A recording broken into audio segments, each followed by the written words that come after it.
Hello, I'm Nan Simonson. I'm a nationally board certified health and wellness coach. I work at a lifestyle medical practice called Blue Zones Health here in Southern California. This is the day after New Year's. New Year's was about, New Year Day was 74 degrees. Today it was 75 degrees. So I'm celebrating the warmth with a lighter meal than some of you would consider in the winter, but what I'm showing you today could be a part of a heavier meal like a soup or a stew meal. I'm going to make stuffed mushrooms. The main dish will be lentil stuffed mushrooms. The side dish, and it's right here in this pot, coming along nicely, is mashed potatoes. You can get them, as a matter of fact, I'll add the link because they're fabulous.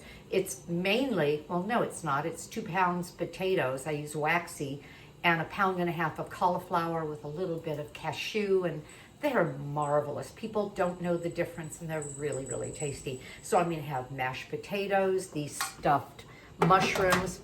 I got the recipe, was inspired by, and pretty well copying the recipe from Delicious Living. It's a magazine I get in stores. It's just a giveaway in a lot of the natural food stores. And let me just get started because I'm going to start and stop the video and splice things so that you can see what I'm doing. The base of this recipe is, well, in a hot pan, the sauteing, dry sauteing, as I would call it, of onion, celery, and carrot. So I have onion, celery, and carrot in here in a dry hot pan. And instead of the oil, the recipe calls for, see, most recipes call for oils, a tablespoon, 2 tablespoons. I can't see the point of it. The oils are processed. When they're heated, even a beautiful olive oil is going to oxidize unless you are very controlled with the amount of heat that you use, and so I just don't. And the flavors are as good. I can make 2, 3, 4, 5 recipes that are no oil recipes to create a meal, and that meal will be hundreds and hundreds and hundreds of calories less. I don't count calories, that at 74, I'll be 74 actually in just a few days. That's my oven, my Breville hot air oven getting ready to bake these, so I'm gonna keep going. But at 74, I feel like I'm aging backwards. I'm on my 7th year of whole food plant-based. And I don't say vegan, I say whole food plant-based because, man, vegan foods, especially the way you're getting them in stores now, may not have animal product, but oh boy, are they loaded with all kinds of things, including oils.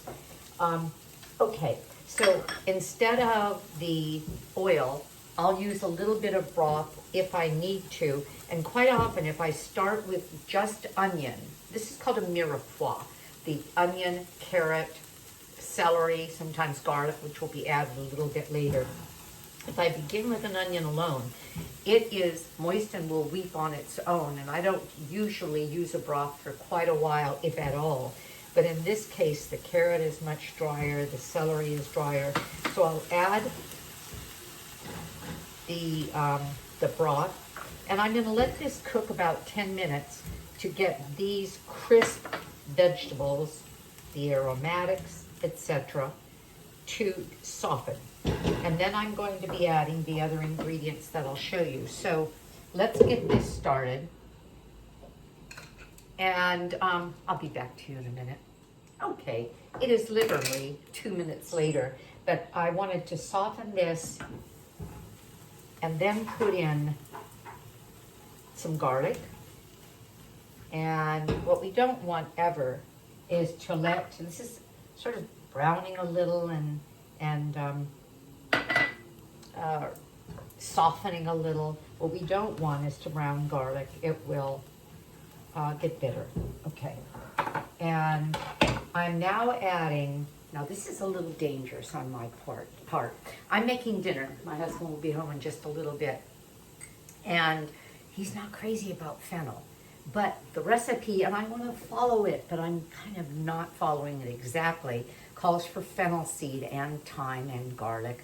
Well, I'm putting in the garlic, but I'm putting in half the amount of fennel seed. Calls for a teaspoon, I'm using a half, because he's not crazy about fennel. Well, that still may backfire.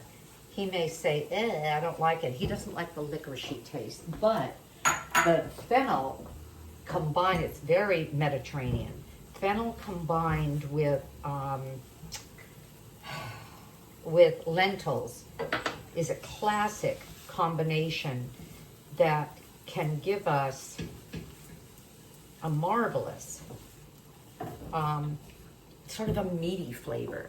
Let me see if I want to do anything more than that. Okay, I'm gonna let this dry saute. I call that dry saute when I'm not doing it with an oil. And I'm gonna add just a tiny bit more broth. Okay. I want it to steam a little bit. All right. I'm gonna let this sit for another few minutes, probably 6 to 8 minutes, until it is as soft as I want. Then I'm going to add the rest of the ingredients, and I'll show you how we stuff mushrooms. Be back to you. Okay, so I let these soften another 6 minutes, and now I'm adding, let me show you what the size of the mushroom that I'm using is. Isn't that a huge mushroom? It's quite big. And you can see it has a big, meaty stem and a nice size cavity when the stem has been pulled out that I can use to fill, and then I'm gonna bake them. Well, I softened this, but now I need to cook down the minced stems. And the recipe indicates the use of 20 mushrooms. Well, you can bet they weren't thinking of mushrooms this big. So I'm a little worried that this is more stem than I want. Let me think about this. I'm going to use a little less than all of it. And now I'm going to cook this down, because what happens when you cook mushroom? Those of you that cook know that mushroom weeps. And it's going to add moisture to this. It's going to cook down to nothing. You know, I'm just going to use them all. And if we don't use all of the stuffing, then I have more of these mushrooms. I'll just make more. All right, because I do love mushrooms, and oh my gosh, are they nutritious. They're part of Dr. Joel Fuhrman's G-bombs. Greens, beans, onions, mushrooms, berries, and seeds and nuts. Okay, here we go. So one more time, I'm going to cover it, and I'm going to let these mushroom stems weep. I don't want it to get too hot and burn them and dry them out. I want them to weep a bit, and then we'll put in everything else and start stuffing mushrooms. Again, be back to you. Do you see how simple this is? There are a few steps to it, but it's simple. Actually, my pot, I don't know if you can see, is boiling. And I have potatoes in here. They cook for 10 minutes. Then I throw in the cauliflower, cook that until everything is soft, and then I'll throw in some raw garlic as well as cashews into my blender with some of that broth, and then put the whole thing back in after I've drained it and mashed them, and oh my gosh, delicious. All right, be back. Okay, I have cooked, well, actually I'm going to use this again, so I'll put it here. The filling, dried out the mushrooms, and now I'm adding the lentils. I could have used canned lentils. The recipe called for a 14-ounce can of lentils that are drained and rinsed. But instead I used steamed lentils that I just got in a package in the refrigerator area of a store that I shop at, Trader Joe's. They have French lentils that are steamed.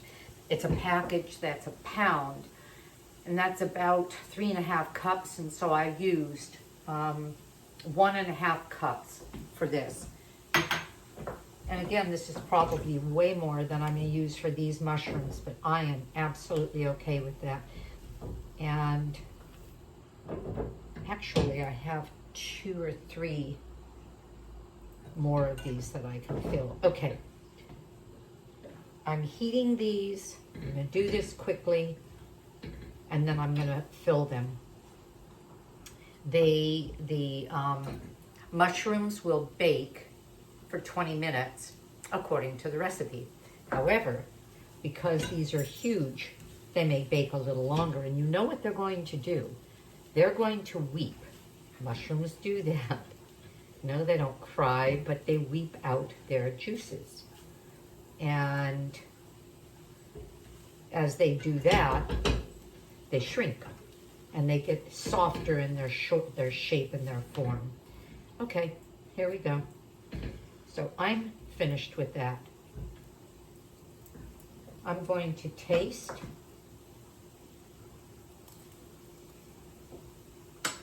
Oh, that's wonderful. I'm adding salt. Some of you don't salt. And I'm adding fresh ground pepper.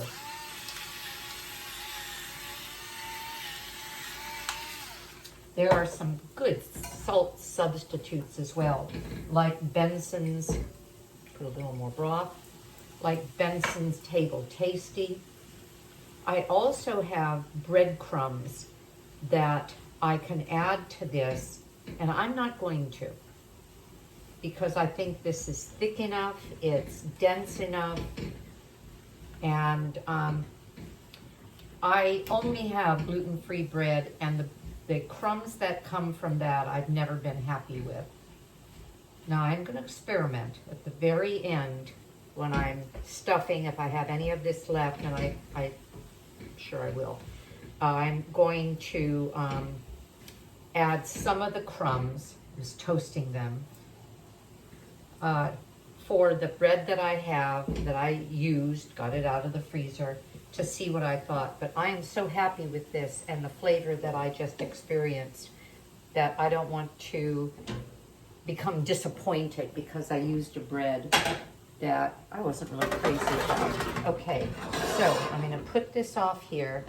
Let me get a trivet. Hold this up a little. Turn off the fire.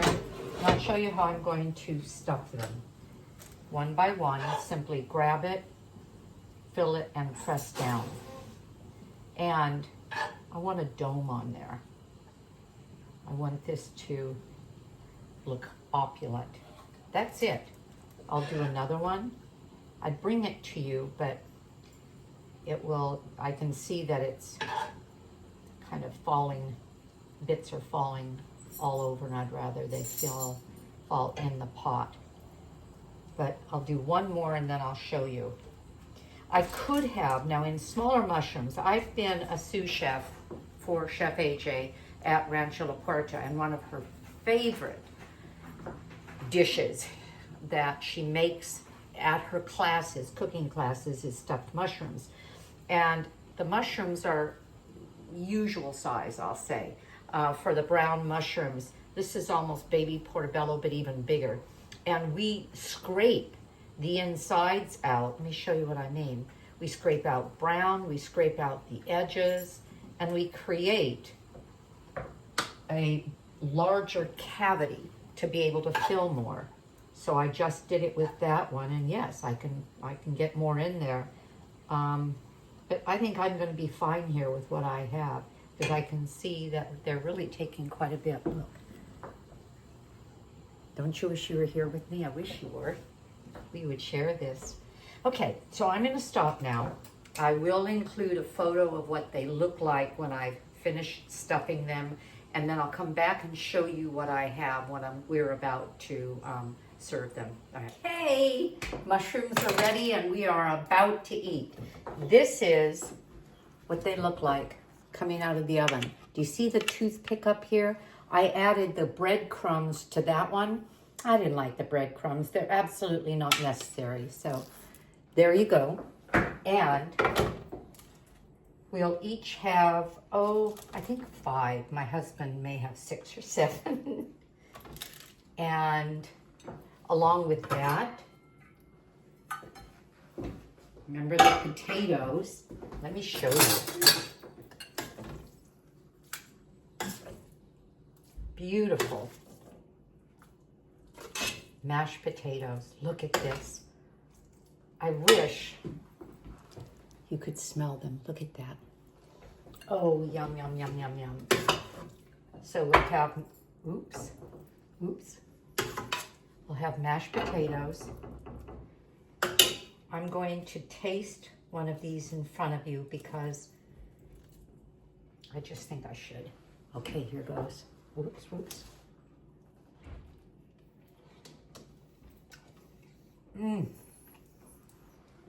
Oh my goodness. These are absolutely terrific. What a meal we're going to have. That's all. Thank you for being with me. I'm going to add to the meal. Hello, sweetheart. Hi, honey.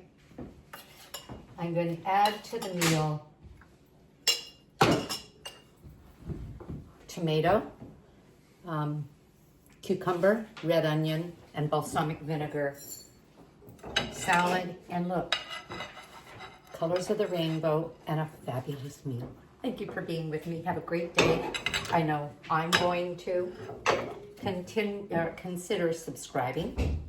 Give me a thumbs up, share it, and consider my book, Aging Powerfully. I wrote it just before turning 70. I'm about to turn 74, and it's all about aging with power, with a little bit of a memoir that tells you why that sounds great, but it wasn't all that easy for me. And yet I got through all those things that all of us think could take us down and triumph.